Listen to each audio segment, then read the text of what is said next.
Dr. Somanath, welcome to the Ranveer Show.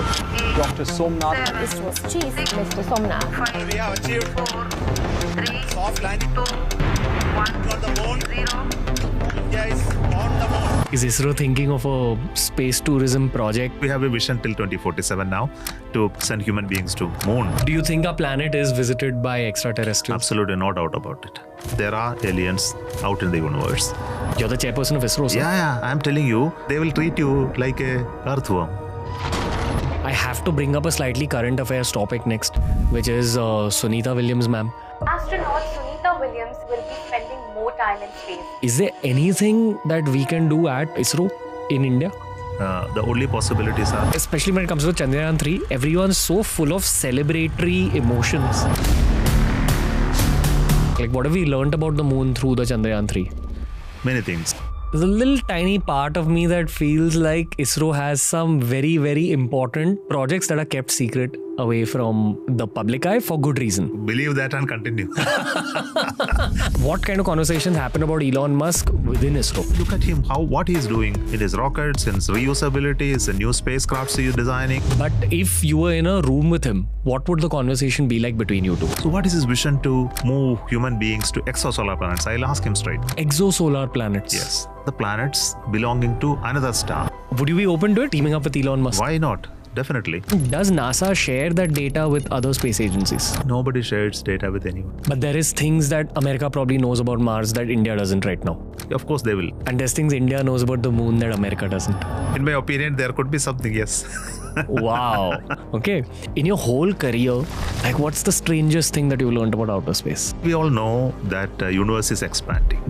What we are talking to each other, there is a light coming out of our face. If it has a way to escape through a small window in this room and go into space, our image will be going into the space. Even after we are dead and gone, the light that came out of us will be still traveling in the universe, and anybody looks at that light will be able to see us living, talking to each other.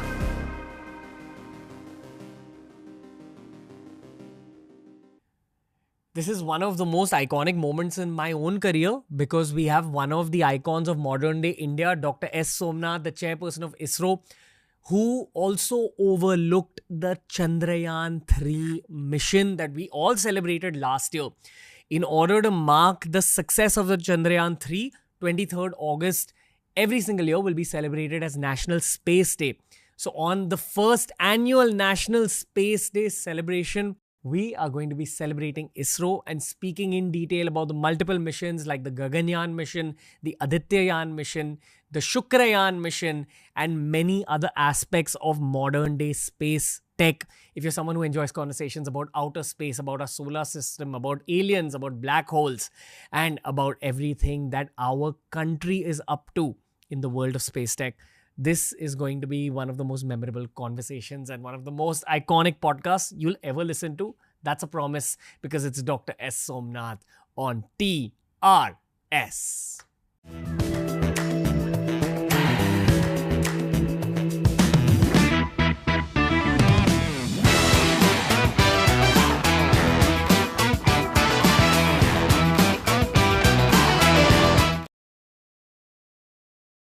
Dr. Somanath, welcome to the Ranveer Show.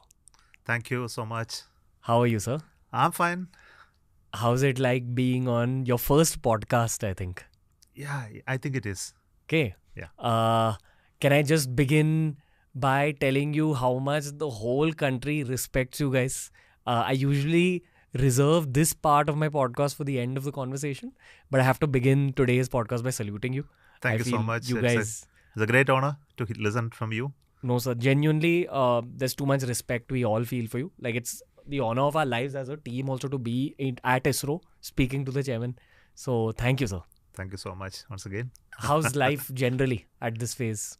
No, at this phase now, after having worked for so many years in space, it's all space technology, activities here, engaging with a lot of the stakeholders. All that day in and day out. Okay. Is there any element of stress in your life? Of course, stress is an integral part of it. And the whole question is how you manage it.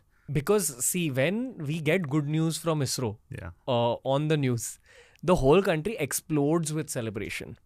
For example, now, August 23rd, It's going to be National Space Day. Yes. That's the impact of ISRO for our country. I can't imagine what it's like for all of you here in terms of when before Chandrayaan 3 happened as an event. What was the mood like here before the final result came through? No, everybody was expecting that this time we are going to make it, but there is always skepticism in such things. No, whether have you done enough? Suppose it happens to not able to make it this time, what will be the consequence of it? Now, many people are worried, but then the whole job of giving confidence to people, but the confidence shall not be based on any false narrative. It has to be on factual things that you have done, what possible things that can be done, and we have done enough. So this measure of quantification, justice to the whole work that I had to do. Have you ever watched a movie called Chak De India Oh, yes. with Shah Rukh Khan? Yes. You know, in the end when the team wins the championship and there's that scene of them celebrating. All of them celebrating, yes. When Chandrayaan 3 happened, that was the meme that went viral. That was the rest of India. yeah, of course. And you would have seen it, all of them rejoicing on that day, when it landed softly on the moon. Yeah, it was a huge day for our country. Yeah. But was it similar for you? Were you also going through something like what Shah Rukh Khan went through internally? Of course, internally, I was not without any words at that time. It was difficult, but I was posing. You have to swallow that moment, enjoy that moment, and that's what I was precisely doing. Not really showing it outwardly. Yes. Not showing it outwardly. Yeah, you would have watched me in the TV that I was not showing it at all. But I mean, internally, behind the scenes, away from cameras, were you showing it? No. I never show overjoy or sadness at all in any time. What did you do that night when you were sleeping? I was happily sleeping. There was no celebration? No celebration. So, see, many times people watched ISRO, always wondered. So, some foreigners who came to launch satellites, they asked me, what do you do for recreation? More work? So, you can understand that. Really? Yeah. Wow. Because I think everyone who works here is genuinely passionate about space. Precisely. So, it's not work that we are doing. We are enjoying the time that we spend here. That's the key to mega success. Of course. And mega success is also noticed by other mega successful people like Elon Musk. He's also an inspiration for us.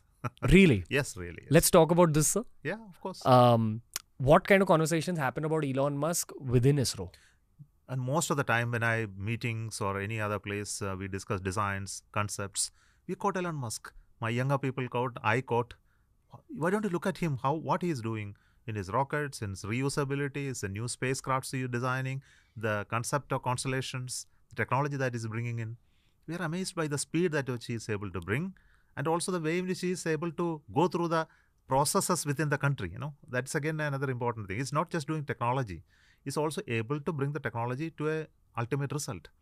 That's a very tough thing. For many people don't understand the technology and the politics of applying technology. The politics of applying technology. Yes. Wow. Are you comfortable elaborating a little bit on that? Yes, of course I am. See, he had a vision to get a reusable launch vehicle. He was able to manage to get an engine which was developed by NASA. Almost 10 years of money, 10 years of work, he was able to get in a private ecosystem. That was difficult in America at one point in time. He managed it within the system, possibly through a political influence. And after having realized the reusable rocket, possibly he has looked at it as a numbers. Hundreds of launches are available. And for which satellite he can use it. Then he created the Starlink constellation. Okay, thousands of satellites he was able to launch, and most of the launches are for him alone. And today we know how he is utilizing the satellites. And these satellites are not used just for communication purpose. It is used for the national utilization, global communication, where the entire US is now dependent on it. So he made an approach, a concept, and made it into the nation. So this can be done only by a person who understands the system, how the country works, how the decisions are taken, who are the influential people, who drives all the system. So he works with the political system, he works with the government, he works with the technologists, he works with the engineers. So that's really amazing. What I love about him is he has his inner child alive along with everything that you're saying about all the technicalities. the people skills required to, move the political needle a little bit forward. And then he's also having fun in the process. Yeah, it's a curiosity that you mentioned about the childlike nature.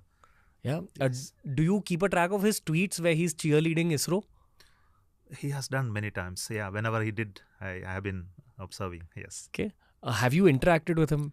Not at all? really. I have watched him live performing in some of the astronautical congress functions. Yes.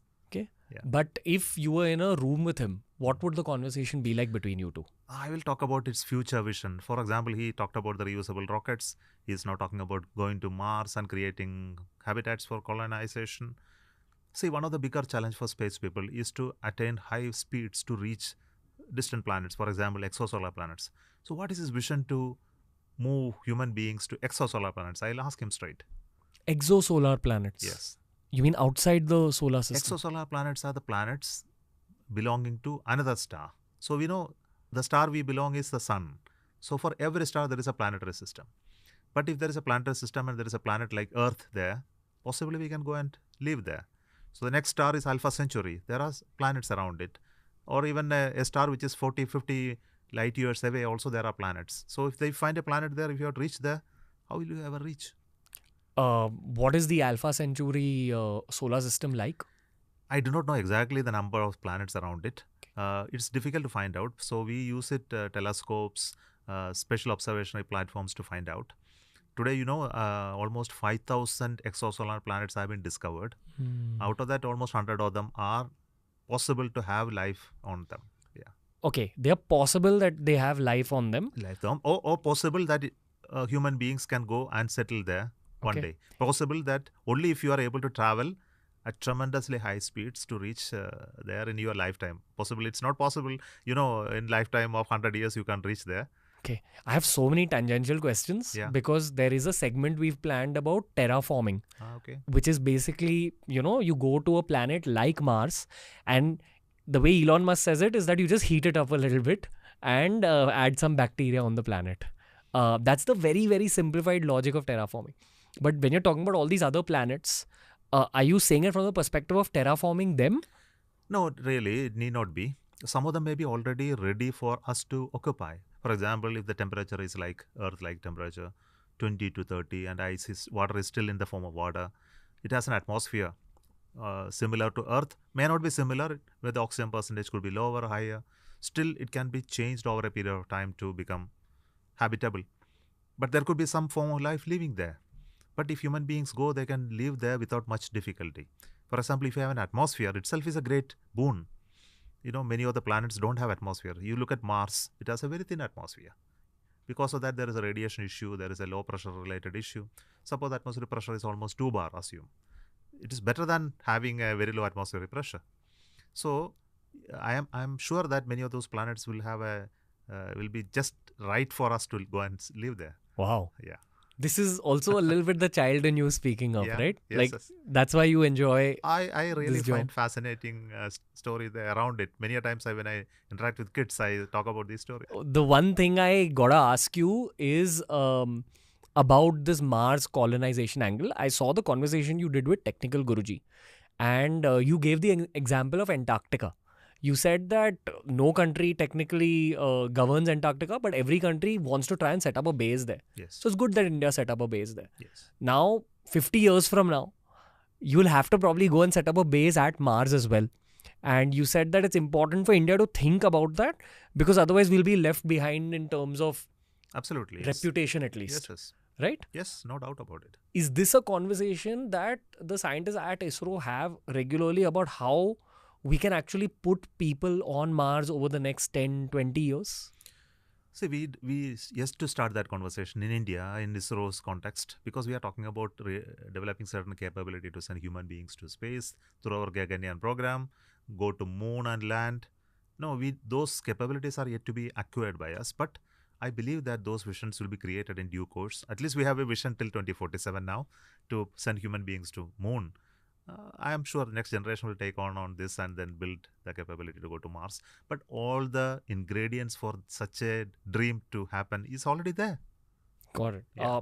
Again, the one thing I know about space tech is that it builds up incrementally. Yes, of course. Like one thing leads to another. Yeah. For example, if we talk about Gaganyaan, right now the goal is to take Indian astronauts and put them in space. Yes. After that mission is successful, which it will be, knowing ISRO's reputation, the next step would be to put them on the moon. Of course, yes. No, not really on the moon. The first part of the Gaganyaan mission is to send human beings to space, keep them in orbit in a very congested place, the crew module, bring them back. But then we are planning to build a space station, the Bharati Antarisha station, which will be a room like this, enormous space, and you can work there, live there months together, conduct experiments, come back and forth. So that will be the second phase of work. So multiple people will go and work there for scientific, technical or commercial pursuits. After that, we use that as a base to go to moon. Then possibly when the moon bases could be set up by that time. Moon bases. Yeah. Wow. Like what you live in a space station, why don't you go and live on the moon? It's possible. And then people will ask you, oh, you don't have enough space on Earth that you are living on the moon. The reason is simple. Moon is a place where we can actually create the second base for us to go further exploration. It is difficult to travel from Earth because of our atmosphere. And if you have a base at moon, you can incrementally create the base, and from there you will synthesize fuels, then build the craft, and much lesser cost you will be able to travel beyond. What's your vision of that base? The base could be an underground base, because in the absence of an atmosphere, the safety against radiation, micrometeor impacts, etc., can be well handled if you have an underground base. So you need to dig and create a base underneath. Temperature will be benign. You can create a breathing space, working environment, and then work from there. All their antennas will be outside and you will be inside. Sir, especially when it comes to Chandrayaan 3, everyone's so full of celebratory emotions that very few people ask about what the rover is up to on the moon right now. That is the job of the folks at ISRO. Yes. So what's the kind of data being sent back? Like, what have we learned about the moon through the Chandrayaan 3? Many things. Okay, that depends on the payloads that we have. We put something called instruments on board. There were 5 instruments, important instruments on Chandrayaan 3. We had 3 on the Vikram and 2 on the rover, Pragyan. So the Pragyan had 2 separate instruments. One which will apply a radiation, alpha particles limit. It will go and hit the materials on the surface. From the material scatter, there will be a spectrometer which will measure what elements it is made of. So you can understand on the surface whether it is made of carbon, hydrogen, oxygen, nitrogen, phosphorus, silicon. You can distinguish from them. There was another instrument which is again a laser based instrument. So it will send a laser beam, and once it hits the surface, it will ablate. Fumes will come out of it, and these fumes will be imaged by a spectrometer. This again finds out the similar manner, the elemental composition. So what we did is the rover was moving around, and then at different places it will stop. It will do this function, measure it, again go to a next location. So almost 100 meters it moved and did all the measurements and collected all the data. And we had some interesting observation we published. It had also the cameras, 2 stereo cameras were there. So those images we collected. And we had 3 instruments on board Vikram. One was to measure the seismic behavior. That's called lunar shake vibrations that you can measure. Moonquakes. Yes. Moonquakes you can measure. And there was another one which was measuring the thermophysical characteristics of the regolith. The regolith is a material that constitutes the surface. So we put a probe into it, then send some current to heat it up. So once you heat it up, it will measure the temperature gradient. And from that, you can measure how the conductivity, the electrical properties, things like that. Wow. Then we had a probe that was almost 1 meter long. It was swinging open. Then it will measure the electrons around. There is no atmosphere. So because of that, it is charged. So this charging will happen day and night with the sunlight. So these charged electrons will rise up in the daytime, go down in the night. So this was being measured using this. So I mentioned about all the 5 instruments now. Okay. Yeah. I mean, the surface level conversation here is the moon economy. People believe, especially within geopolitical conversations, that over the next 20 to 30 years, after we are able to actually set up bases perhaps on the moon or send people more regularly to the moon, you'll be able to mine for minerals, you'll be able to extract things from the moon surface, and then you'll be able to sell them for money on Earth. Is that a conversation that ISRO has? Not yet, because these are discussions that are happening in many levels, scientist level. But then the feasibility of that will happen only when you are able to move equipments to do it. For example, you have seen a mining facility, massive equipment, tons and tons of excavators, diggers, filters, processors, melting tools, heating equipments. How to take all of them to moon? Okay, and it's very easy to tell that you will dig all the material and extract platinum, gold, helium, etc. out of it. But then huge amount of transporting all these equipments up there from Earth to moon surface, and every transportation is hugely costly because the rocket can take only few tons, maybe hundreds of tons, not thousands of tons. So that means our rocket capability has to increase. So, and that will happen only when the rocket becomes cheaper. That's why the reusability and many other things are important. How to become the fuel should be the only the costly, right? And the rocket should be able to reuse many times. So that's the prospect that the Elon Musk and others are giving, that you have a reusable rocket, you have a fuel which is methane, which is very, very cheap, and oxygen, which is anyway plentifully available.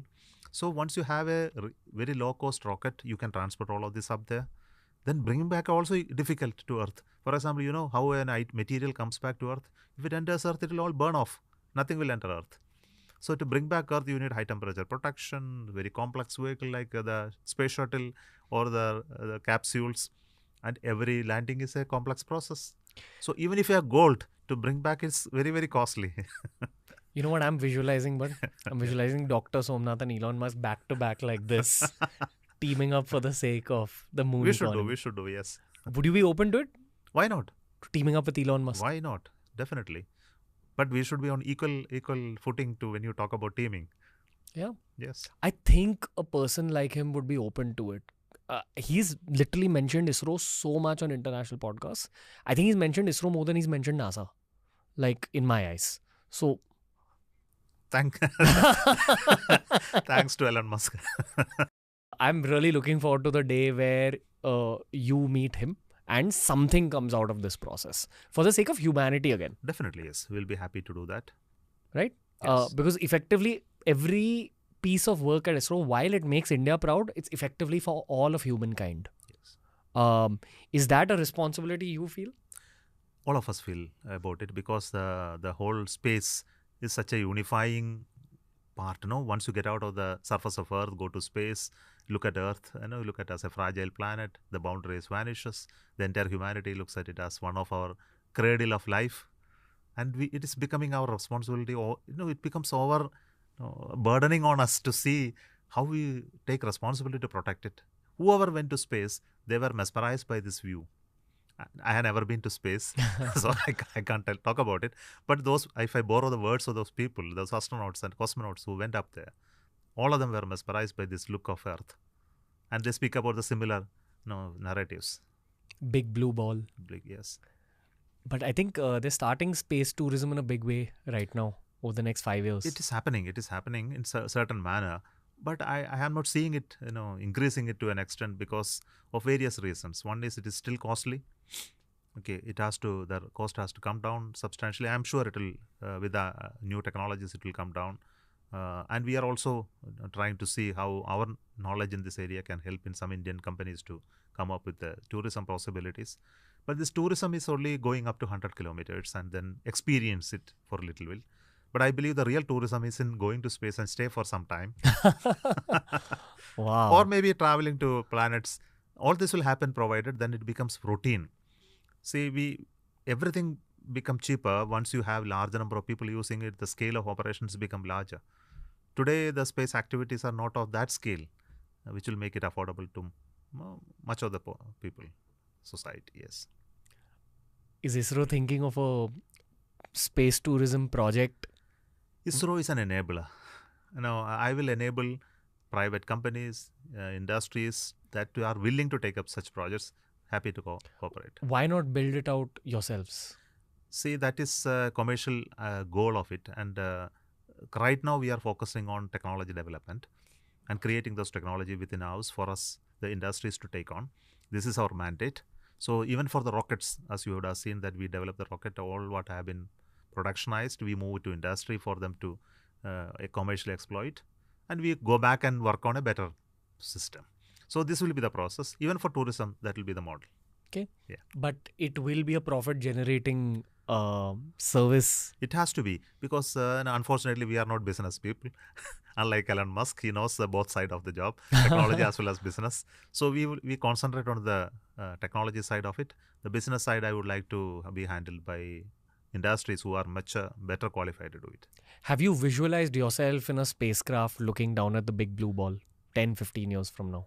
I always dreamt of being lying on moon, looking at Earth with a one-way ticket. With a one-way ticket? Yeah. Why? Never to come back to Earth. And explore the moon. Forever. Go to the dark and side. sleep forever there. And say hi to the possible extraterrestrial life. Maybe. Does that fascinate you It at all? fascinates, of course. Aliens. Aliens always fascinates, yes. What aspect of it? See, this is a very interesting question. Alien we call are intelligent creatures, living things, sometimes more intelligent than us or not that much intelligent than us. See, we call ourselves an evolved creature, no? You know everything, you know how to communicate, technology is all with us. But just imagine, just 100 years back, you are nothing. You are not having these microphones, these cameras, these lights, the communication system, the television, nothing was there, just 100 years back. Our history is not 100 years. Our history is millions of years. The whole human race evolved over millions of years. But in the last 100 years, you achieved all of this. To talk about going space and talking about aliens, etc. Just imagine there is another civilization out there which is just 200 years behind you. They are very good, but they don't have these technologies. Just otherwise, you imagine there is another civilization which is 1,000 years ahead of you. 1,000 years is nothing in the cosmic scale, you understand that. So they will be so evolved. In 100 years, you can make this much of progress. Just imagine in next 100 years, where will you be? Or assume in the next 1,000 years, where will you be in terms of the progress of technology? So then a society or evolution or a alien system which is 1,000 years progressive than you will be always here. They must be listening to your podcast right away. Yeah. And they know what we are, and they will treat you like a earthworm. For us, we are nowhere. So I always believe that there is alien around us, must be much evolved, because we are not the one that has come in the recent times. We were the very recent origins of life form. Possibly there are origins of life and much evolved life everywhere in the universe. No doubt about it. I'm loving speaking to you, sir. Feel like I'm talking to a big brother who thinks in a similar way about aliens, about extraterrestrial life and science. Yes. The thing is, often when one speaks about these kind of topics, you're rejected by large sections of society, because as one grows up in the world, you're told to kill off your inner child. But I feel that that's very important for the sake of imagination, creativity, and therefore your work. Because there's a difference between being scientistic and scientific. Scientific helps you discover the unknown. Scientistic makes you reject the unknown. Maybe that's a good definition. But let's actually speak about this alien situation, sir. How come UFOs are only spotted in America and South America? That's where you hear most of it. See, many a times these type of observations are much more feasible in the northern latitudes, southern latitudes. See, equatorial region are always cloudy. If you look at Africa, India, or the South Asian, all those nations are in the equator. The Northern European and American are in the northern latitudes. And on the southern latitude, you don't have any nation other than Australia.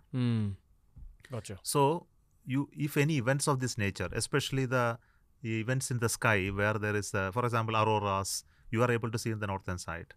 The solar related effects are mostly seen in the northern side. Even the cyclones and other activities are more on the other sides, not on the equator. Equator has a different climatic conditions, and mostly it is covered. The sky is mostly dark, not blue. If you go to US, you will see the sky to be more bluer than in India. It's not due to pollution alone. It's due to various the content of water vapor in there and many things. So this is scientific. Right. Now, there is non-scientific reason. Americans have a nature to detect so many things all around and make a story out of it. And many of the UFO stories are mostly fabricated stories, not the real stories. Many of them are. Yeah, many. But some of them might be true. Maybe true, because I can't comment on it because I have not seen it yet. But do you think our planet is visited by extraterrestrials? Absolutely, no doubt about it. In my conscience says I don't have a proof. You're the chairperson of ISRO, sir. Yeah, I'm telling you, it comes from out of my earlier statement that there are aliens out in the universe. Aliens means living systems are there, cultures are there in other part of this universe. Then they would have definitely visited us if they are ahead in technology than us. Say 1,000 years, 10,000 years ahead. 10,000 years again is also minuscule time scale in the evolution of the universe. Just imagine a society which is 10,000 years ahead in technology compared to us. Where will they be? They will be frequently coming and going out of Earth without ever we knowing it. It's the equivalent of us keeping lions in a zoo, Yeah. right? We are the lions in the zoo for them. Precisely, Like yes. our planet is the zoo. Precisely, yes. Do you think that they would be benevolent or malevolent? In either way, I will be happy never to be in touch with them. I will tell you why. Really? Yes, there is a reason. See, the biology is such that we are evolved out of a common biology that connects every living creature on the surface of Earth. Whether it is plant, whether it is bacteria, whether it is fish or animal, and we are one and the same. You look at the genomics, you will understand this one and the same. There is no nature which is a protein which is different in nature on the surface of Earth. Everything evolved out of single possible life form. So we are all connected in some manner. But suppose something that evolved in another planet would have been synthesized in an entirely different manner. It may not have the similar genome structure, it may not have the similar protein structure, and it is utterly dangerous for all two life forms to come in contact with each other. The moment it contact with each other, something has to overtake the other. This is the nature of the life. Okay, one will not allow the other one to survive. It has to be overtaken and destroyed.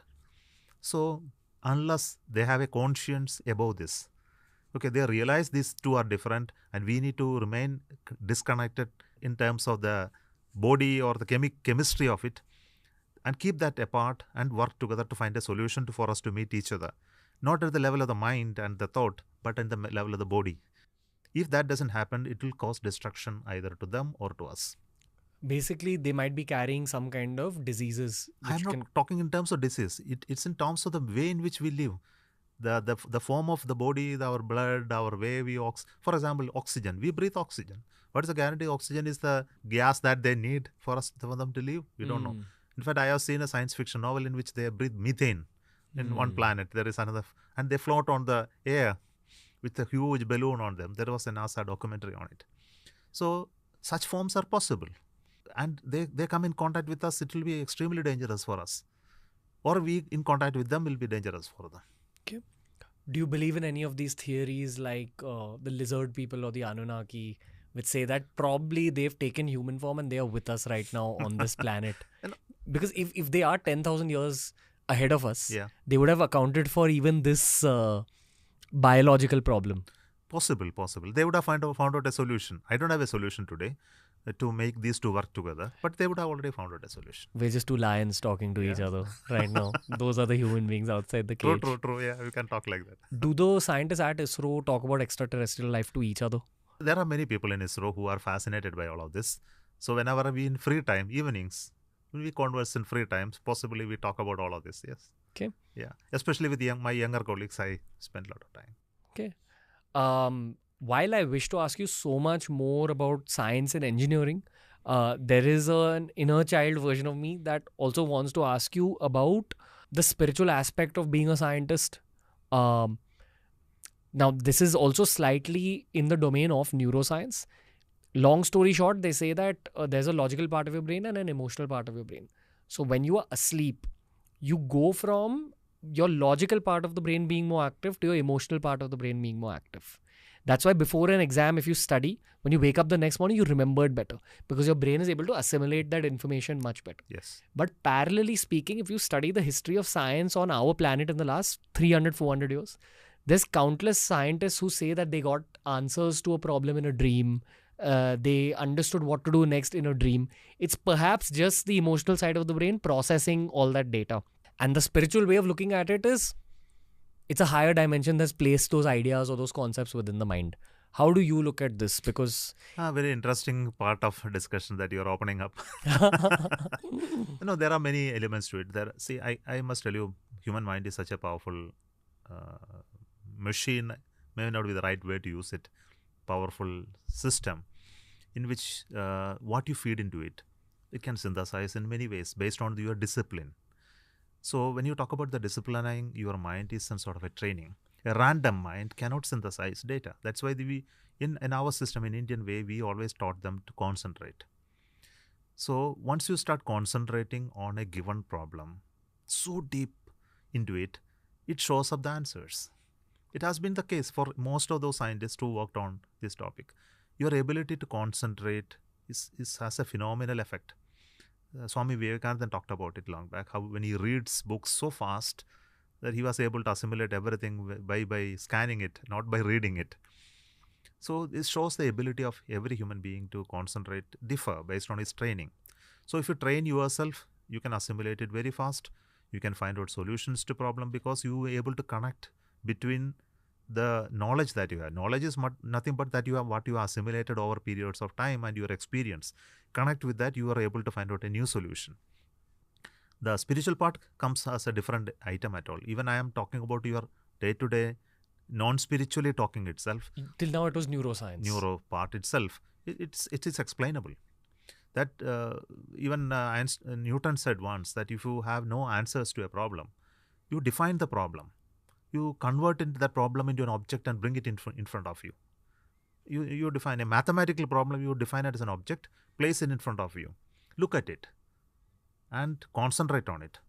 Then leave it and do remaining work of your life. All on a sudden you will find the answer. So every time that you have to remember that that problem is in front of you, you are not forgetting it. It is there in your mind, very actively kept. And if you can do that, just imagine, can you even concentrate on one topic for 10 seconds? Your mind deviates. Even that is not possible for human beings. Even 2 seconds is a great thing if you can do. So ability to concentrate is a phenomenal capability. Have you had any experiences like this at ISRO while you're trying to solve a problem and you feel you've been helped from a higher place to achieve your result? Answer is yes. Of course, if I should not be, I should be sincere to myself. Many a times when I sit to review a problem or an issue with all my colleagues, not alone. In fact, I get charged up to think, and many a times I feel myself that though I may not be knowing everything about it, I have an answer. And many a times the direction that we choose, the approaches that we take are benefacted by those type of support, no doubt about it. And you're able to see the vision in your head in order to achieve the result. No doubt about it. Yes, it is there. And provided you are able to concentrate, you are able to understand there are higher powers working, then definitely those type of support will be there. Do you see dreams where you're helped? No, never. It's just in the moment at the workplace. Only at the workplace when you are on it. Dreams never helped. I think this is a good point to talk about going from Chandrayaan 2 to Chandrayaan 3. I remember seeing the Guruji interview where you said, I think for 1 year, you all did an analysis on what could have even been done even better. Yes. Can you briefly tell us in like 3 or 4 points what was figured out in that 1 year? I know 3 or 4 points is too less, but for the sake of the audience. So we know that most of the mission was very, very, very much achieved. For example, the rocket put the satellite in the perfect orbit. It took from that orbit to raise the orbit to reach the moon. We lowered it to 100 kilometers. We initiated the lander landing. Only towards the last phase, we had a tumbling of the rocket and it did not touch, only just 300 meters. So we understood the problem is a very minor problem. But then when we went into deep, we understood the minor problem always manifests in many ways. This is a way in which all complex technological problems appear. We call it window of opportunity. Suppose you imagine a room, then there is an outer room, another room outside, a third room outside. There are rooms around the rooms, and there are windows aligned. If you open a window, you can see a next window. If you open that window, you can see a third window. If all windows are open, then what is inside the room can escape through it. We call it a failure. It's a failure propagate. If one of the window is closed, it cannot propagate. It will get contained. So no failure happens if one of the window is open. If at least one of the window is closed, the failure doesn't propagate. A failure happens only when multiple windows are open. And they not only open, they are aligned each other. They have to, if they are randomly placed, still you cannot see outside. So when they come aligned like that, failure happen. So we looked at, in this case, which are the windows that were opened and how they got aligned. So this makes a lot of analysis. Some of them are related to software. Some of them are related to the assumptions that we went into the designing of that software. Some went into the performances of the engine, whether it was at the right level or it is up or down. So we found at least 5 different elements of it got aligned to make this failure happen. If one of them has not happened, this landing would have been perfect. It was a fantastic finding. And what we did is, after finding it, we have to prove it. That this is how it happened. These are all hypotheses, no? Unlike a car accident, I always tell, I cannot collect the car and bring back to find out whether the brake failed or, the lander is still on the moon. I couldn't bring back. So I have to synthesize a case by computer simulations or by mathematically.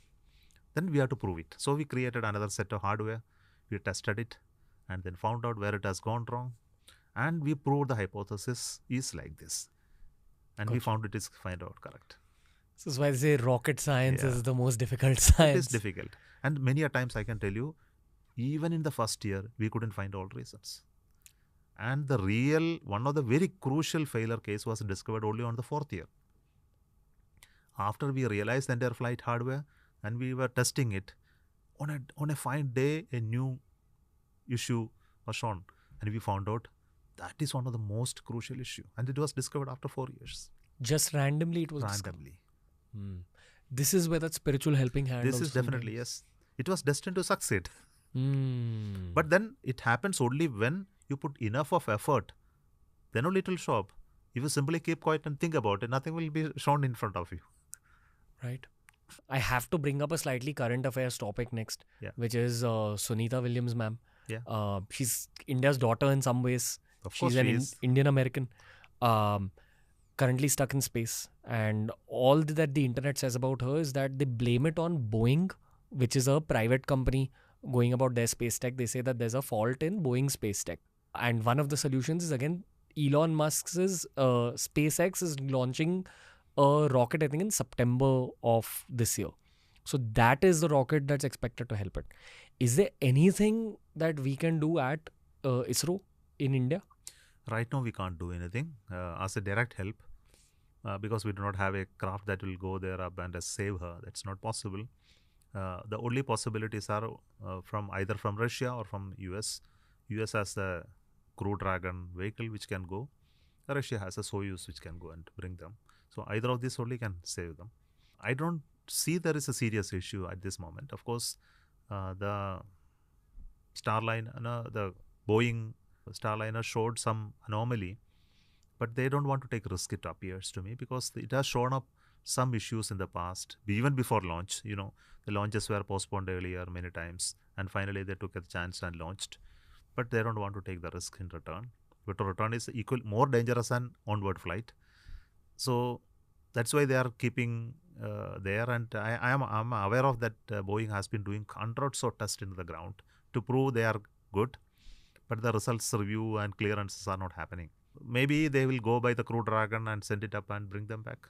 Okay. But that depends on human spaceflight cannot be just like that happening. So they have to schedule it and plan it and all that. Possibly that's all they are waiting for. What's her reality right now in space, according to you? You heard their family speaking about her. They said she's at her most comfortable place on Earth. So she must be enjoying chilling out there. Okay. This is a good point to talk about Gaganyaan as well. Oh, yes. The kind of curious question I have some cricketer friends who are very intelligent. Again, they send their congratulations as well. This is Krunal Pandya and Hardik Pandya. Okay. And they sent in a question. which is, what are the personality traits that ISRO has looked for in the astronauts selected for the Gaganyaan mission? And what was the first discussion about the selected astronauts? See, they are skilled people. They are Air Force pilots, fighter pilots, and not just they are the pilots, they were trainer of pilots, and they have passed those exams. They were working as first time trainer pilots, ready to fly a new aircraft. That type of skill they have.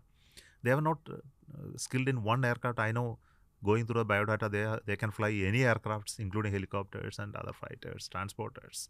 Such skill with one of the few of the best in the series. But when you come and work in ISRO as becoming an astronaut, it's a different world. They are not in the Fauji boundary where they have a specific task, training, etc. They become students back here. They are learning aeronautics, they are learning rocket science, they are learning the design of the craft. And mind you, for the Gaganyaan, they have come as the first time astronauts. There is nobody to train them, no senior here. So they are the creator of the Gaganyaan program. And even the craft they are going to fly are going to be created by them. They are going to advise us and help us to create what all features they need to have. So in that manner, they need to have many talents. The first thing, they are going to become engineers. Though there are fighter pilots, they are going to be trained in astronautics, aeronautics, and mechanics, mission design, everything. So they will finally become as good as an ISRO scientist. So that is ability to understand mathematics, science, engineering to a certain extent, or reasonably high extent. So they are doing projects in that direction to train themselves. Wow. Okay. And the second part of it is, they are going to handle complex problem which demands a lot of physical capability. And that physical capability need to be coming through rigorous training. Fitness is one part of it, but training to handle certain conditions like high acceleration. By fitness it alone, it will not come. Some people are not capable of handling high acceleration, even they are very fit. So they have to have many capabilities. Also their psychological balance of handling situations. They should work with people of different types. They should be able to understand the critical situations. When emergency happens, they should not become panic to do some things. So there are many elements of psychological, neurological tests and examinations. And they need to work as a team of various people. So how they work as a team, how they contribute to this. Are they balanced in terms of their approaches in dealing with others? So many such aspects are addressed. Okay. Yeah. There was a very detailed selection process. So there are senior people from various levels like medicine, medical, flying people, engineers. They all meet together to understand them and select them. But perhaps the base level requirement is the technical skill, which is being a fighter pilot. Yeah, because that itself puts them at some 80% level. We need to look at only that 20%. So your selection pool was just the Indian Air Force? Yes, only Indian Air Force. Damn. Yeah, and from that Indian Air Force, only the pilot trainers, not even fighter pilots. You know, there is a dream that a lot of kids see all over the world. Yeah. They say they want to become an astronaut when they grow up. Yes. Now, because this is the first set of Indian astronauts, perhaps they'll be able to train the next generation well. But even for the next generation of astronauts in India, would you only select them from the Indian Air Force? No, never. See, we have just begun the Gaganyaan program. The first of the astronauts are always from flying squadrons of air forces. But later, you will see that they come from every walks of life. There will be scientists, there will be the mission specialists, technocrats who can do certain scientific missions. But they will all have to go through the training, because flying in a spacecraft of this nature, going to space and surviving, requires certain skills.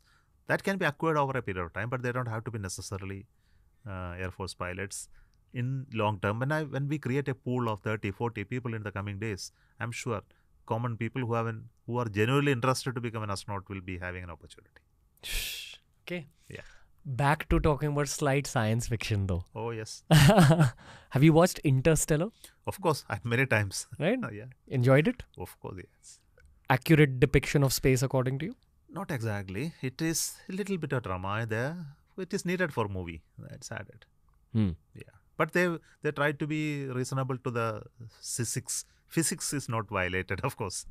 Yeah. In terms of how they described the black hole, Yeah, okay. how they showed it. Yes. Are black holes a conversation that happened at ISRO? Not only conversation, we have sent a satellite to study black holes. It's our EXPOSAT. Okay. X-ray polarimeter satellite is a specific satellite to look at black holes and how black holes accrete or rather pull the material out of another star and study using X-ray that is emitted through the process through its polarization. So we are studying black holes. Yes. And we found new learnings. Of course, we have seen there are many one already catalogued. Black holes are catalogued, and this can be looked at by using it and study their nature and behavior. Okay. Yeah. We have another satellite called AstroSat, which also looked at similar bodies like neutron stars, nebula, like that. In your whole career, what's the weirdest thing you have learned about outer space? Oh, no, there are so many things. If I, I don't have an answer, but I'll tell you. See, we all know that universe is expanding. Is it not? You have heard about it. So, if you send a light beam out there, it must be traveling forever. So, it is also going away along with the universe, which is expanding. So, it will not. The light cannot be stopped. So, if it is not stopped, the light will continue to travel. Is it not? So, what we are talking to each other, there is a light coming out of our face. If it has a way to escape through this a small window in this room and go into space, our image will be going into the space. Yes. Yes. It will travel forever. And if someone far away at say 5 billion years later capture the light in his eyes, they will be able to see us. It's a fact. Parallelly, while sitting here on Earth, if we develop a technology, we'll be able to see something from 5 billion years in the Now, past. my story is slightly different here. It's like this is the point here. Even after we are dead and gone, the light that came out of us will be still traveling in the universe, and anybody looks at that light will be able to see us living, talking to each other. And if you just imagine that, it feels like a great dream for me. And it is not just a dream, it's a reality. That's why when the James Webb Telescope launched recently to look at the origin of the universe, was able to look at deeper into the universe and see up to 12 billion light years back what was the nature of the universe. It was able to see and take images. Think about taking a photograph of something which existed 12 billion years back today. Isn't it surprising? So when I think about it, I really, many a times I become speechless and think about it. Have you become more spiritual over the course of your journey? I was always been. I can only say when I think about it, I become more spiritual, yes. Okay. You realize how small we are. Of course we are, very, very small. Right? It has already been told by many people. This is a question I've asked a lot of monks. And I think you're nothing less than a monk in some ways. What is the purpose of outer space? Why did God even create such a vast outer space? He did not create for any purpose. We are only assigning purpose to it. He is there because he is there. In my eyes, I felt like God created outer space to show his own size. That I created this ever-expanding thing which is infinitely large. There is something different, in terms of statements which possibly not my origin, my own original thinking, it may not be. I can tell you that the omnipotent God that you are referring to is the universe itself. There is nothing else. Okay. And the universe is there like this because he wants to feel it. He or she wants to feel it. So all of us are here for the experientially knowing the universe in different facets of it. That's all the answer. We human beings are here because the universal power wants to experientially know Itself. What is it being me? That's it. Have any of our satellites caught any signals from outer space which seem to have come from an established civilization? None of our satellites has an ability to even to pick them. Satellites generally don't have that ability. Generally, such things are done by ground-based measurements like radio telescopes or such scanners, frequency scanners, which have an ability to look for such faint signals. Have we received We any? do not have such facility in ISRO. Okay. There are observatories of that nature which looks at radio measurement of the universe.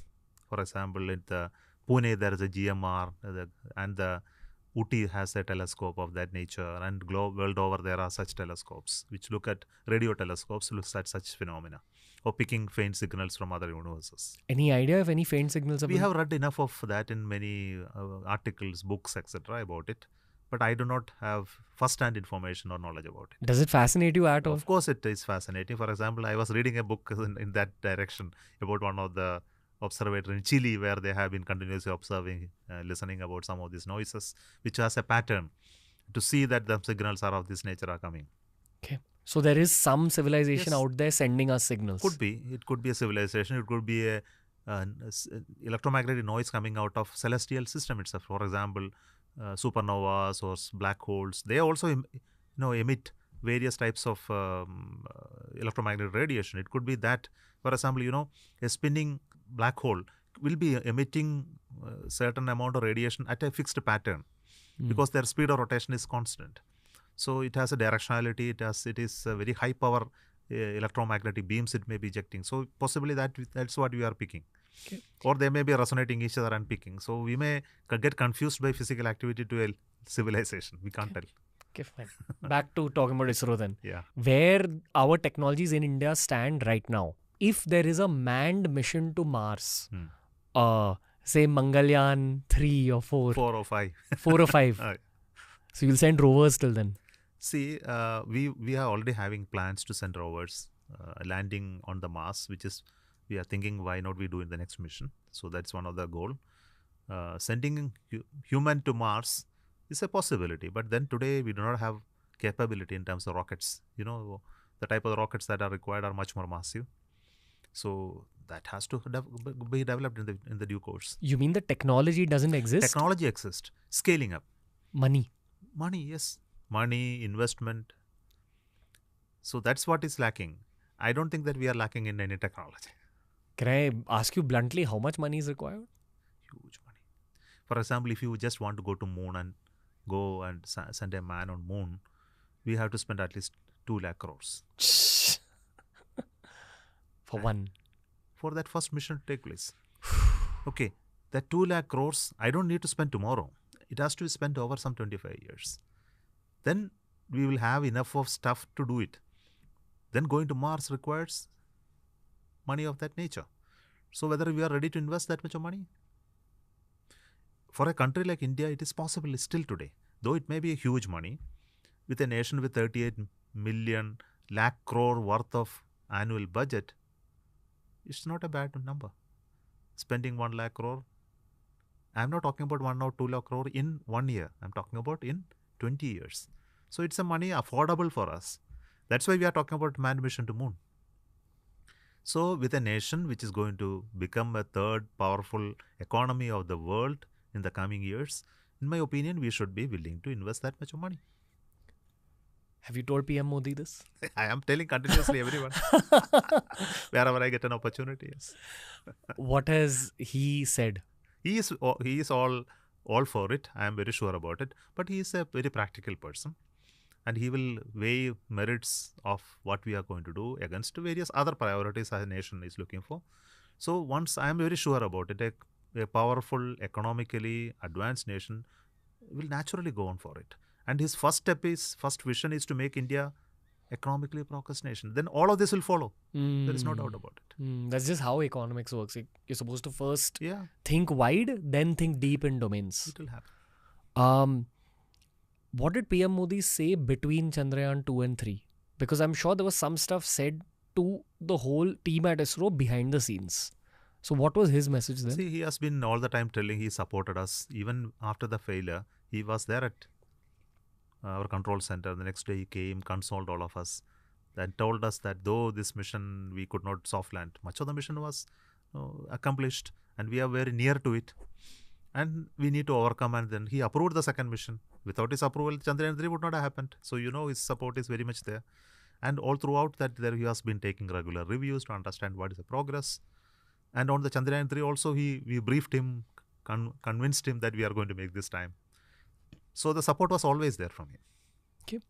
I've seen enough of your interviews to know how much you highlight the mental concept of frugality within ISRO. Yes, yes. In terms of at every level, there is frugality for the sake of cost effectiveness. That's why these narratives of us using only 10% of the budget of NASA for the same projects. So while we conceive a project, while we think about a project, we must bring in sensitiveness to the cost. Practicality. And we must also be sensitive to the part that this money is not brought from our own pocket. It is actually public money. Taxpayers. And once your taxpayers' money is there, we must be answerable to every paisa spent. And this must be told again and again and again. There is a nature of human being to think away from it. Because you don't understand. See, when you spend crores, for your personal worth, you may not be spending that much money. Government money, when you spend, you must be very conscious about it. And that consciousness puts us you to don't do unwanted things. And do only what is necessary to achieve the goal. And that too, the questions of reuse. See, when I was a project director, every hardware after testing, I sent back to the workshop, refurbished it, reused it. In many places, what will happen is it will be thrown out. It is anyway tested hardware, throw away. No, we never allowed. Where if you can repair and reuse it, you will repair and reuse it. Bring down the total overall material procurement to a barest minimum. Even scraps, I have worked on it to convert it into useful things and use. So, once you have that thinking in your mind, you will find solutions for it. Jugaad. Yeah. That's a part of ISRO's mindset. It's a culture, the mindset, yes. Okay. This is because of Dr. Sarabhai. Of all the generations of people came after him also conveyed the similar sentiments. Okay. I have to bring up a meme at this point. Oh, sir. yes. I remember this went viral after Chandrayaan 3, I believe. Okay. So the meme went like Avatar film in 2009. No. The budget was $237 million. Interstellar was $165 million. The Martian was $108 million. And Chandrayaan 3 was $75 million. Did this meme reach you? Yeah, of course. Okay. Yeah. How do you feel about that? No, we knew it already. about the frugality, the cost effectiveness of work is well known. But I don't know about the cost of those movies. I still don't know how they spend so much of money to build a movie. I must be educated on how to spend 175 million and still make a movie. I think it's like frame by frame graphic designing. Maybe. Somebody is charging them too much. Huh? You know where the graphic design studios are? Mumbai. Yeah. Mostly here in India, yes. So they are charging them too much. Yeah. Of course, you'd be happier with even higher budgets, right? Sure, yes. Right? No, we need higher budget. If you have to go achieve those goals that I mentioned, we definitely need. And it's coming. I am very sure about it. Okay. I have a dear friend, Abhijit Chavda. I don't know if you've seen any of his podcasts. Yeah. You have. Okay, Chavda sir. So he is very, very passionate about ISRO. And he's taught me everything that I know about space and astrophysics also. So a lot of this conversation is happening because of what I learned from him. He feels fiery about the fact that ISRO deserves even higher budgets than it gets. But you're saying that things are going upwards, right? Yes, definitely. So expenditure monitoring tells you that you need to spend the money that is targeted for every month. So there is a monthly target and quarterly target, yearly target monitoring. Everything is happening. Even with all of that, we are still having excess. Yes. Okay. So that means we are never short of money. We are short of programs. Okay. Possibly, if you add new programs, we will have more money. Did everyone at ISRO watch Mission Mangal? Yes. Yeah, all of us watched. Yes. How did the ladies at ISRO feel about Mission Mangal? You would have seen them, all of them, in the Chandrayaan 3 program. They were all there. There are many women part of this mission, but of course they don't do cooking in the control center.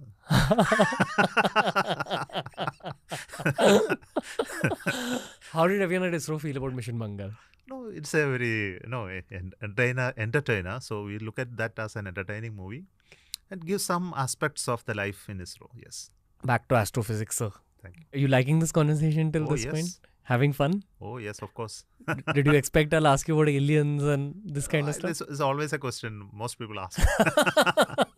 You're bored of answering it? No. Every time I find something new to put into it. Okay. Can we talk about Europa, the moon? Yes. It's the moon of Jupiter? Jupiter. Right? Yes. Apparently Jupiter has 95 moons. That's a huge number. But is there any kind of conversation that you have with other space agencies about exploring the moons of Jupiter? Not yet, because There were experiments to go to asteroids, Right. landing on asteroids. For example, Japan used to do some of them, Hayabusa and things like that. So those were some of the discussions that we had. I have so many questions because I have questions about asteroids as well. Yeah. But I'll actually first ask you a more Mangalyaan related question. So, how long is the duration from Earth up till like the surface of Mars with where technology stands currently? See, the whole, you are talking about the duration of travel? Yes. The duration of travel is a function of the velocities that you can give to the satellite. We had a very frugal approach to send a craft to Mars because we did not have a rocket which was more powerful enough to send. We used only PSLV. Nobody in the world would have ever done with a mission to Mars with a rocket of that class. So we had to place it around Earth, progressively raise its orbit and increase its velocity, and then finally take it to Mars. So it took it almost 6 months to reach there. Okay. So if you have a more powerful rocket, I can put it right away in the very high elliptical orbit, so that duration can be substantially reduced. Maybe to make it to 3 months, but less than that is not feasible. Is it feasible to place human beings within that spacecraft? In the size of the spacecraft that we described, not possible. We have to design it separately. Okay. Yeah. Again, we're talking about the future. Yeah, in the future, yes. But realistically speaking, do you think it could be a mission where within 6 months the duration of travel is covered? You don't need 6 months really. 6 months is on account of whatever we did, the type Okay. of mission that we did. Possible in 3 months with a very high rocket capability, propulsion capability, we can travel. But the issue is, if you travel too fast, you will have a very high velocity at the end. You have to reduce the velocity to enter into the orbit of Mars. For that, you have to kill all the velocity. To kill the velocity, you need to spend again fuel. So it's the whole economy of traveling is like, so when you travel in a car, you can apply brake. How to brake a satellite? There is no way to apply brake.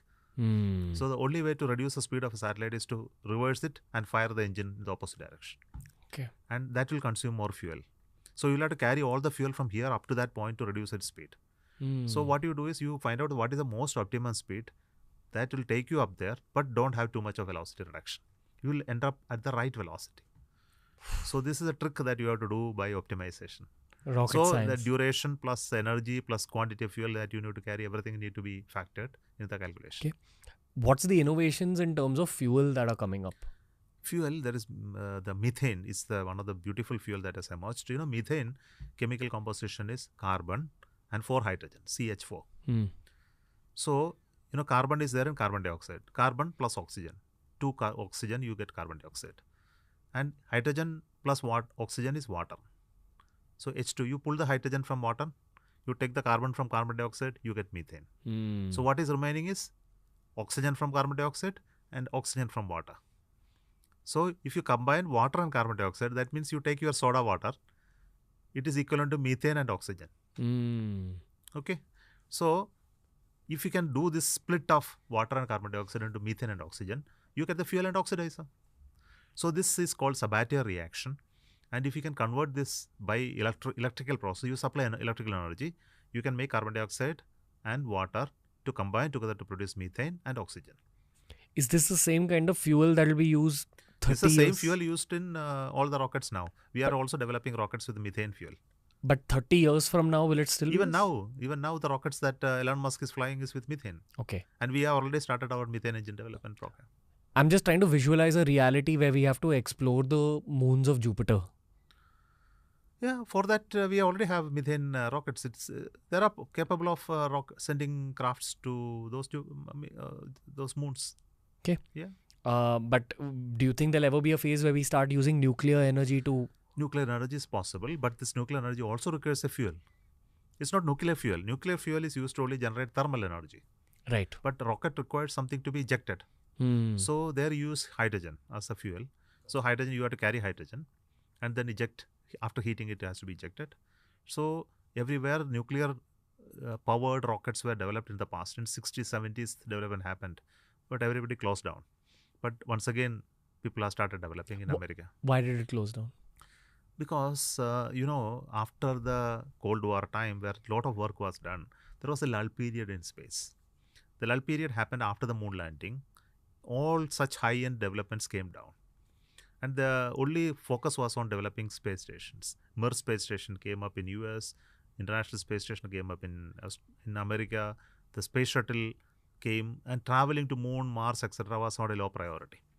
Everything was on low Earth orbit exploration. And that did not require any nuclear propulsion. And it was not safe because human beings are operating it.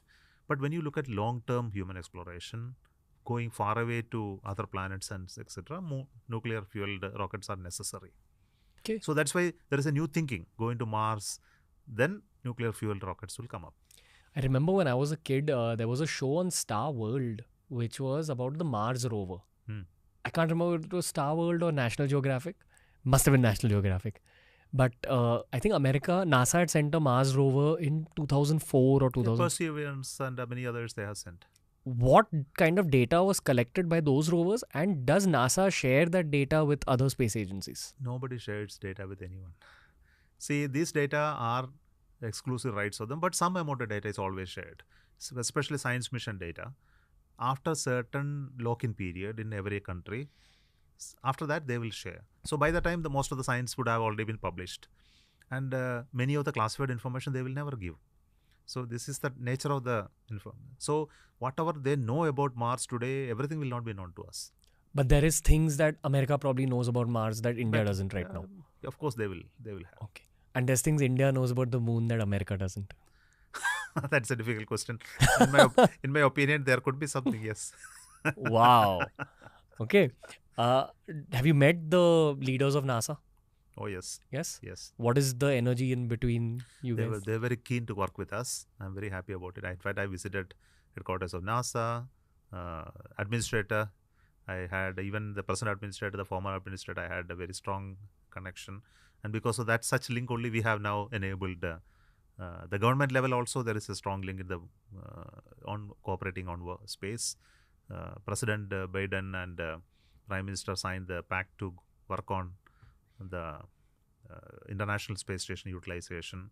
And after that, both of us, the agency chiefs met and we decided to pursue it. We signed the contract recently, and then our astronauts are already undergoing training there now. Gotcha. There also must be an exchange of technology. There is no exchange of technology because that is not easy in terms of domain of technology. But we will work together on topics of each. Suppose we have a certain strength, they have a certain strength. We find a way to work together.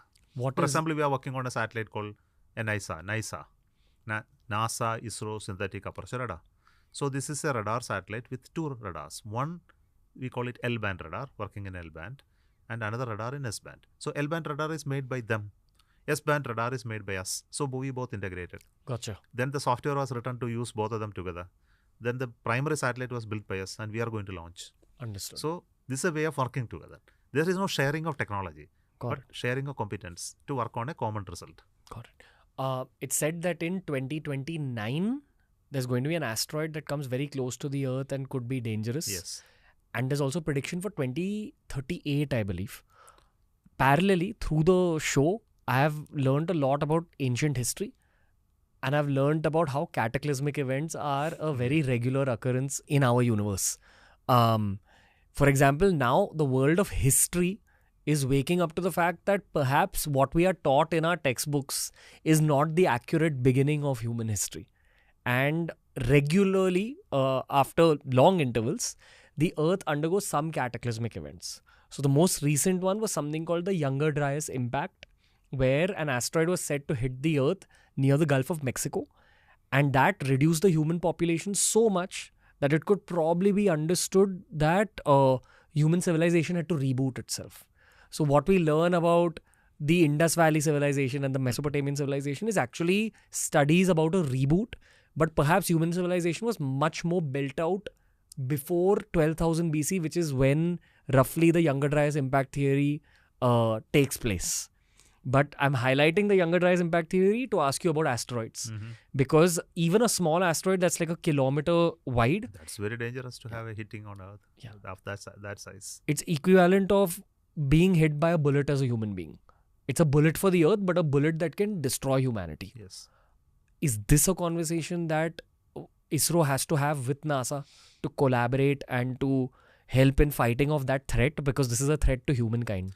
This is not only with the NASA, with all the space agencies. We have different fora where we discuss such topics. It's called near Earth objects, NEOs we call, near Earth objects, which are part of the solar system. They travel as asteroids. They come occasionally, visit us. They are in highly elliptical orbits, comes out of the asteroid belt. Sometimes due to collision they travel far away and then come very random paths they choose. And as you said, there has been many such events in the history of Earth. At least 4 or 5 of them are catalogued to have major events, which created total destruction and rebooting, as you said. Another recent one was one in Siberia, I believe. Siberia didn't hit. It actually passed over the forest and destroyed lakhs of trees. Okay, which created a huge boom and burning of all of that. So this will happen in the history because our time spans are few hundred years. We don't even record them, but then it happens in every few thousands of years. But point here is that if such an event is going to happen now, we cannot be mute spectators. We should do something. So for this, there are various defense discussions take place in various fora like UN Coopers and many other international fora. We have forums which will discuss this, and many things will have to be done. One, observing and understanding such an event is going to take place. This is the first thing. Awareness about it. Are you able to track such objects using radars and other ground-based observations on a continuous manner? Because these are not easy to detect. They come from anywhere direction. We are not scanning entire globe around to find out. So if you are not able to predict them, then possibly suddenly they will appear. In next 10 years, they are going to hit. What will you do? So this is the first thing. Then its prediction trajectory. By locating it, you don't know that which direction it is moving. Then you have complex mathematics. The solar system is moving, the Earth is moving, Sun is moving, and this is also moving. So whether when it passes Earth and this are going to come closer to each other, this has to be exactly predicted. If they are few millions of kilometers away, they will never come in contact, even if it passes in the path of Earth. So this is the next part of it. Third is, if it is actually going to collide, and if you know at least 10 years ahead, 10 years ahead, you have to understand that in 10 years, Earth moves around Sun 10 times, and it has to come and meet, and you are able to predict that it is going to hit, then you can take some action. What are the actions today? You can actually deflect it. You can explode it. You can pulverize it using nuclear bombs, or you can send a rocket up there, give a little bit of velocity so that it changes its path.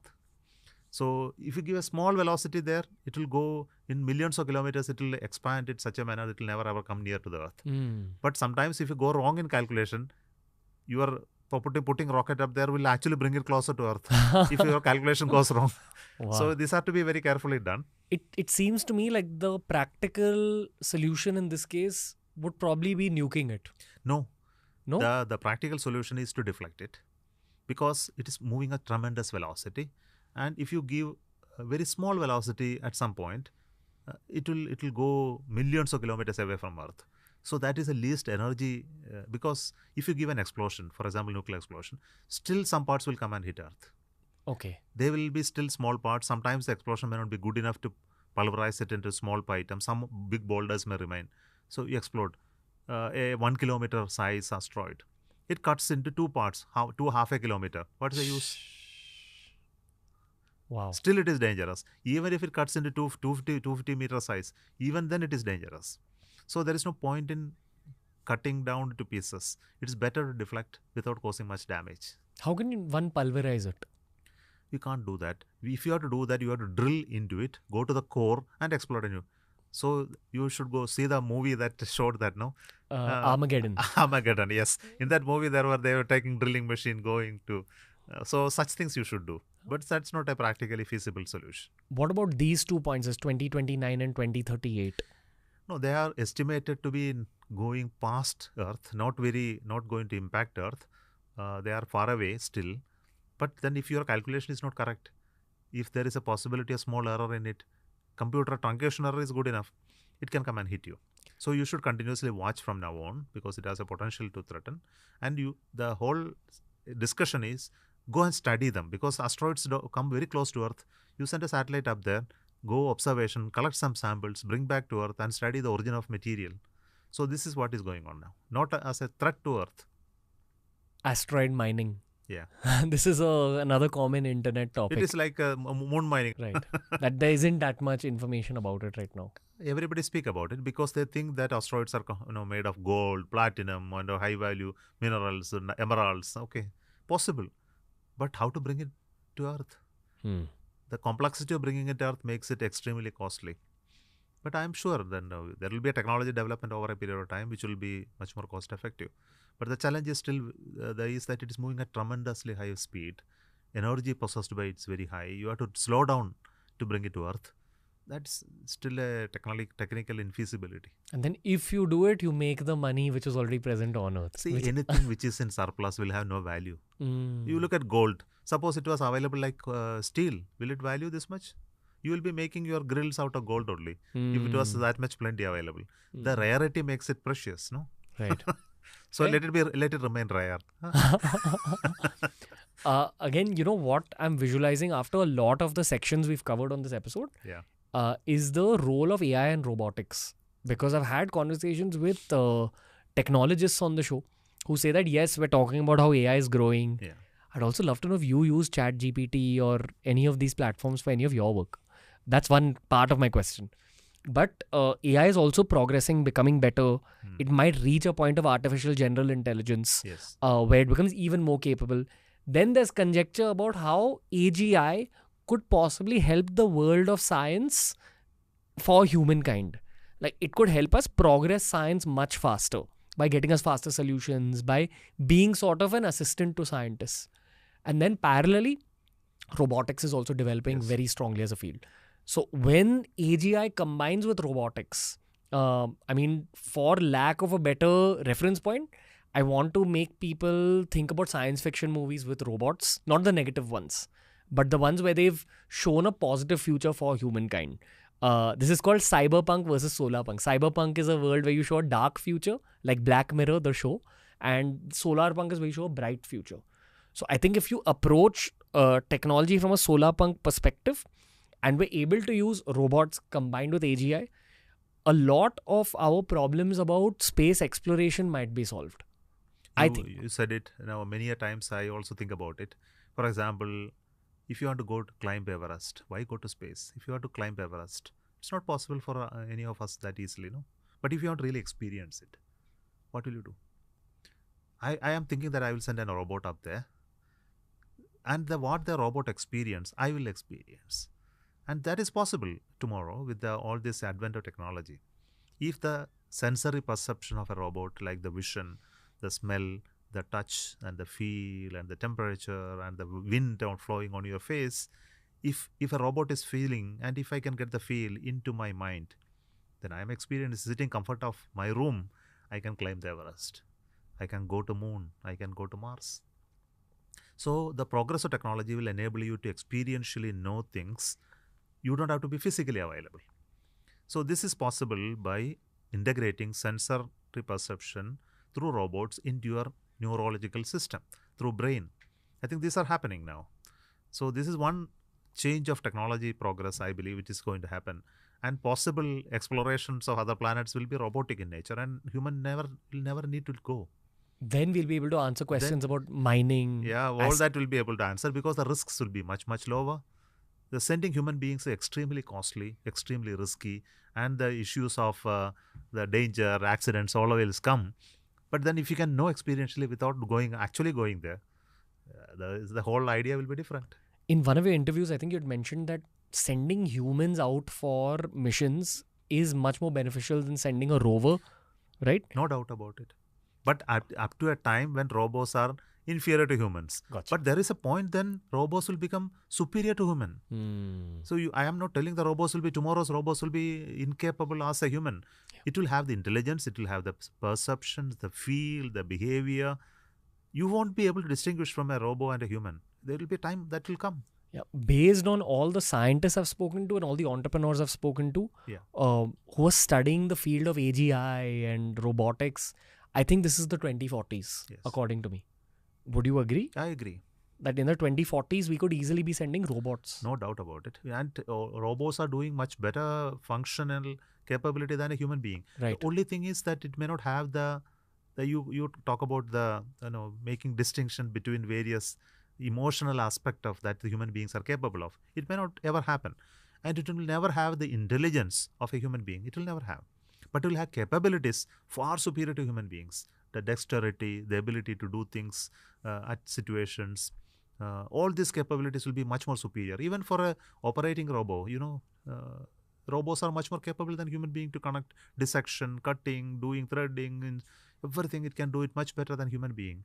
So they are already becoming better, but it may not replace human beings. The human beings have to be in the back end to do what the work by the robot. Controlling it from Earth. Controlling it, yes. Are we able to send signals that far? Signals will always travel at electromagnetic speeds. Okay. So that distance doesn't matter. Now, as I mentioned about light travels forever, every signal also will travel forever, but it will expand as a sphere. Right. It is like the source of light will expand like a sphere. Its intensity will come down, but it will travel forever.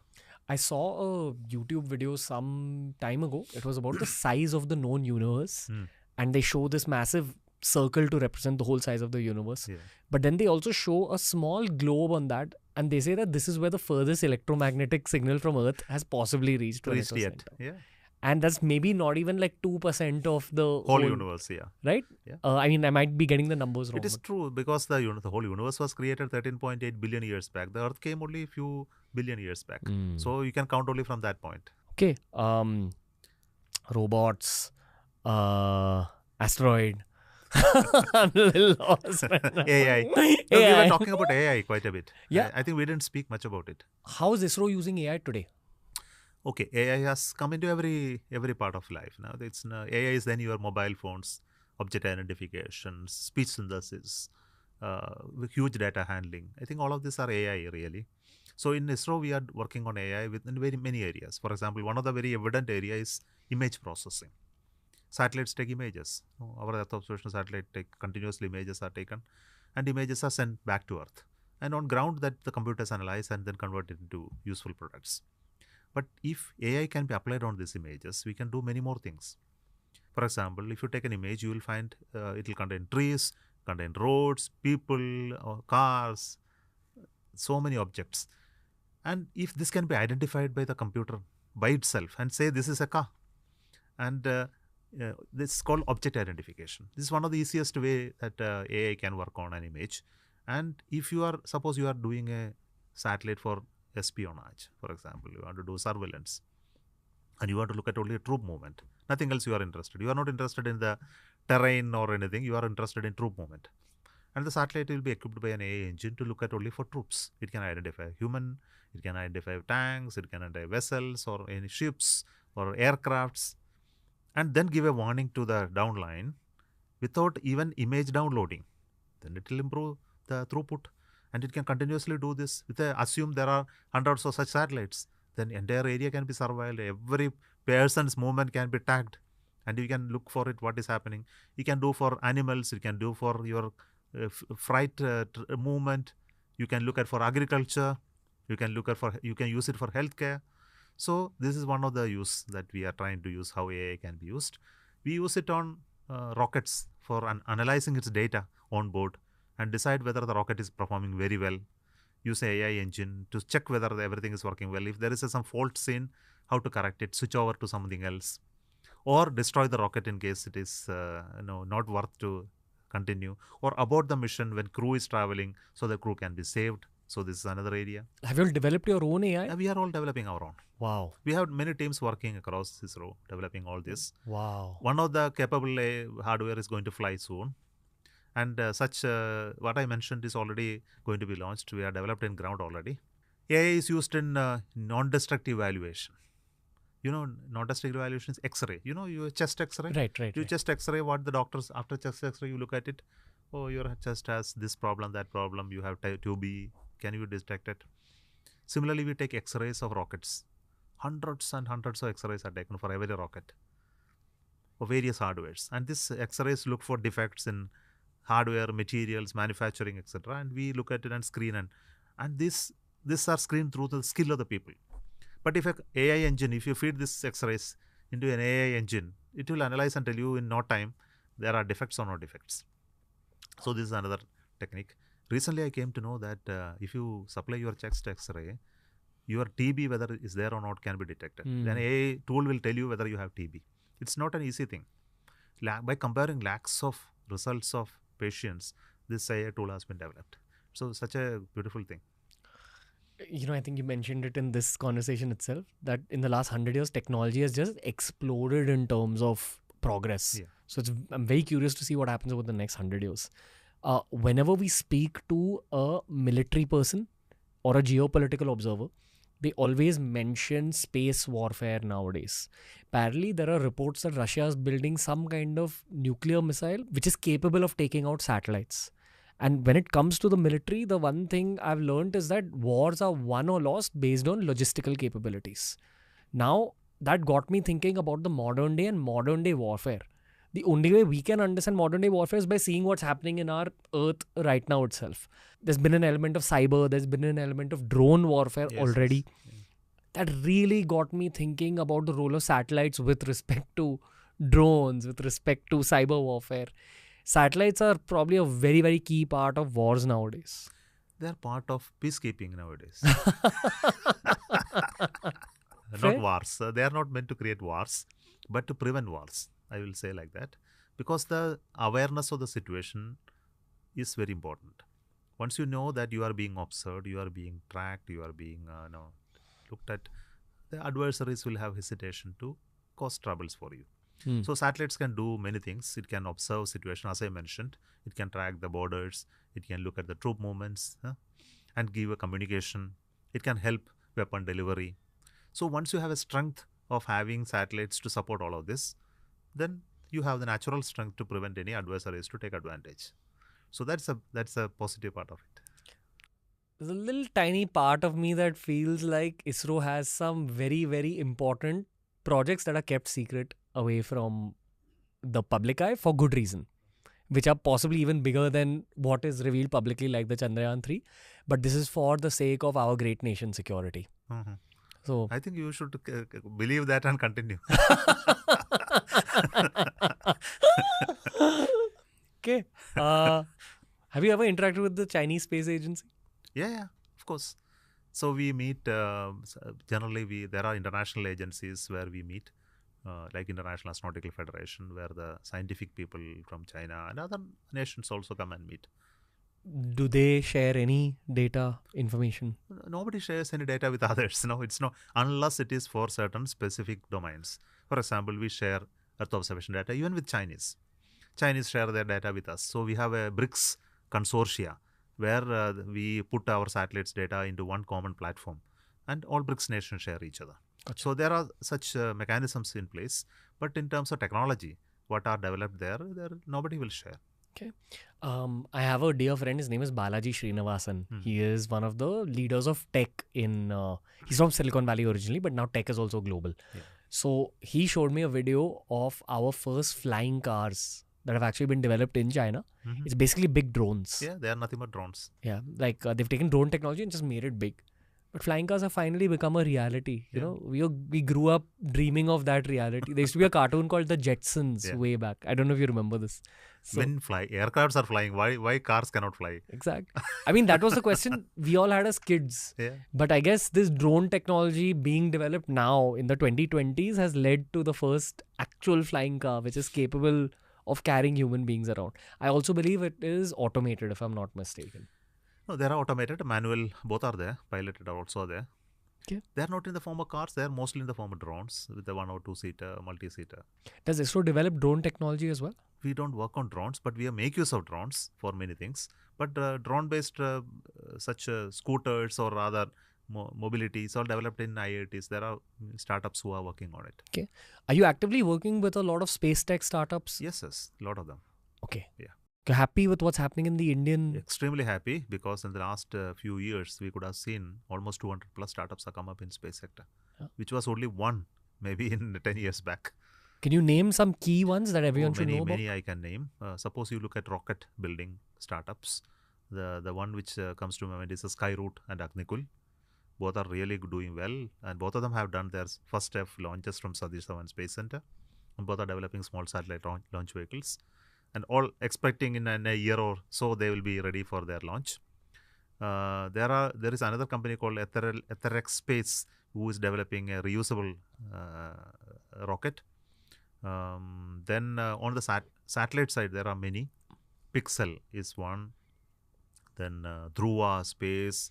Then application side, there are like Satsure, Vasundhara, then Map My India, and many others who have developed and made use of the satellite data. Why is the growth of this ecosystem important for ISRO? It is important for the nation. Why I say should for ISRO? Because the space is such that it has a great economic potential, which we have not explored till now. See, all the time we have been talking about technology, going to moon, Mars, and things like that. But ultimately, it has to provide an economic activity to the nation, to have to give job, employment, ultimately revenue to the nation to sustain on itself. So we know space can produce a lot of business. For example, sir? For example, your communication, for example, all the satellite communication is still satellite based, but then you have terrestrial complementing it. So the satellite communication still continue to be very important, and you are now going to have direct-to-device communication from LEO constellation. You are aware, Starlink, OneWeb are examples of it. So this is one commercial activity. Second is all the Earth observation satellite data that comes out is again a commercial product. Based on that, there are a lot of industries working on it: mapping, geospatial services, natural resource mapping. Then governmental projects like the roads and infrastructure development, fisheries, climate and weather models and climate satellites and climate advisories for various activities, strategic users, your GPS services, PNT services, position navigation, timing services. All these are commercial services, and the whole of and to support it, you have another set of commercial service called establishing communication networks, antenna systems, communication, commanding and telecommanding and data processing networks, computers, chains. That economy is 70% of the size. So if you look at the global space economy, it is $400 billion annually. 400 billion. And our contribution is very small. It's only 2% Indian contribution. Perhaps it's going to change. Our goal is to increase it maybe fivefold in the coming 10 years. That's a plan. To make it happen is not only ISRO, we need many other people to come. Otherwise, ISRO will continue to work on government grants. No, that's not going to make it scale up. We need industries who will work in all these sectors.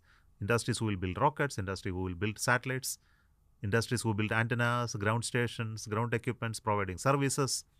And all of this together will increase the scale of operation. Wow. And ISRO will get more launch opportunities. Somebody builds hundreds of satellites in India, ISRO can launch them. So that will be a scaling of the activity. I'm visualizing that the next generation of ISRO employees will be a much larger number of people. Space employees. Yeah. But okay, specifically when you're hiring at ISRO or when you're promoting people at ISRO. Promoting people for doing space activity. So if suppose I think of a Boeing coming up in India, a company of that nature, why not? When you're hiring people at ISRO and when you are promoting a certain teammate, what are the traits you look for in that person? How does someone climb up the ladder in ISRO career-wise? 2-3 qualities. First, competence in terms of academic excellence, knowledge. But he may not know everything, not necessary. But he has a passion to learn. Very difficult to judge, very difficult to gauge. But with some questions, we will be able to understand. Second, ability to work as a team. Even if he's brilliant, if he's a loner, it's of no use. He must be able to understand others, respect others, work with others, and then deliver as a team. Lastly, leadership quality. Everybody will not be a leader, that I understand. But out of the many we recruit, there will be some leaders. Those traits are very special traits. It doesn't come by by recruitment. It comes through training, and through proper mentorship. So if you have some aspect of that dedication, capability, we mentor them on a continuous basis to make them leaders. Gotcha. I think we're almost at the end of the episode. So yeah. We've been speaking for a while. This is a National Space Day special. How does it feel that the team which worked with you, the team you were a part of, has now created an event for the whole country. Special feeling for you? I'm happy that we are a team that can always do such wonders. I'm banking on them to do that. Okay, how do you feel? I'm expecting a wonderful event on 23rd August, when Honorable President will be there to inaugurate this function. But this is not going to be one event this year. It's going to be an annual event, and just not one day event. It's a period. The whole of August, we are making sure that we connect with the society, students, science community, ministries, departments, industries, startups, everybody. So as to create the vibrancy, the energy, the enthusiasm of the success that we have in Chandrayaan 3. What message do you have for the public, sir? Like, what is ISRO's message to the Indian audiences? Because our whole country loves you. Like, the moment someone even says the name ISRO, there's a sense of respect and pride that every Indian feels. So, even on my way to the headquarters here today, when I told the hotel staff, when I was telling the airline staff that I'm going to ISRO, people were happy for me that I'm getting a chance to come. That is how the country looks at this organization. What's your message to the country? It's a fantastic feeling. It's a pride for all of us. This has come out of the hard work of the entire community with the support of the government. So the inspiration element is very, very important. It gives believe in yourself, a certain sort of confidence to the young people. Whenever I go to some schools in a village or some places, I always find someone, coming and say, I want to join ISRO. I want to come and become an astronaut. I want to do something for the country. They write mails and letters. More than this type of fascination, I find that and desire of many people to come and work for the country is really fantastic. And this is the change that has happened. Earlier, nobody knew about it. Now, after Chandrayaan 3, the awareness is very high. Though we have been silently working, the awareness is very important. The awareness has two important. One, for themselves, because it puts them on a higher pedestal, on a higher level of confidence to expect. Second is, it also gives us a responsibility to envision bigger.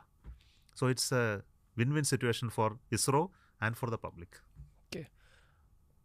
Just want to say it was the honor of my life to Thank you so much. get some time with you, sir. Thank you. I can't tell you how happy and grateful my whole team is for you today. I've been stopping myself from fanboying over you throughout the course of this podcast, but just thank you very much, sir. There's been 800 podcasts we've created. It's been a 9-year journey for me, and there were only 2 days that my mother said she was proud of me. This was one of the days.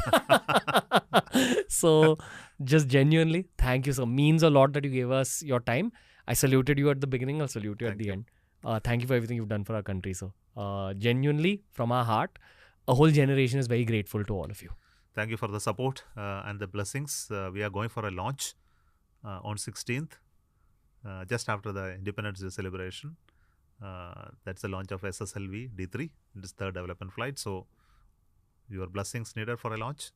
And all the launches that are going to be this year. Yeah. All the positive energy, sir, from the whole country. Thank you. So just thank you for everything. Thank you. Really, when foreign podcasts and all talk about ISRO, it's a sense of pride for all of us using social media within India. I think there's a whole generation of space enthusiasts that wants to take this journey even forward because of all the work and hours that all of you have put in. So thank you, sir. Thank you once again. Thank you.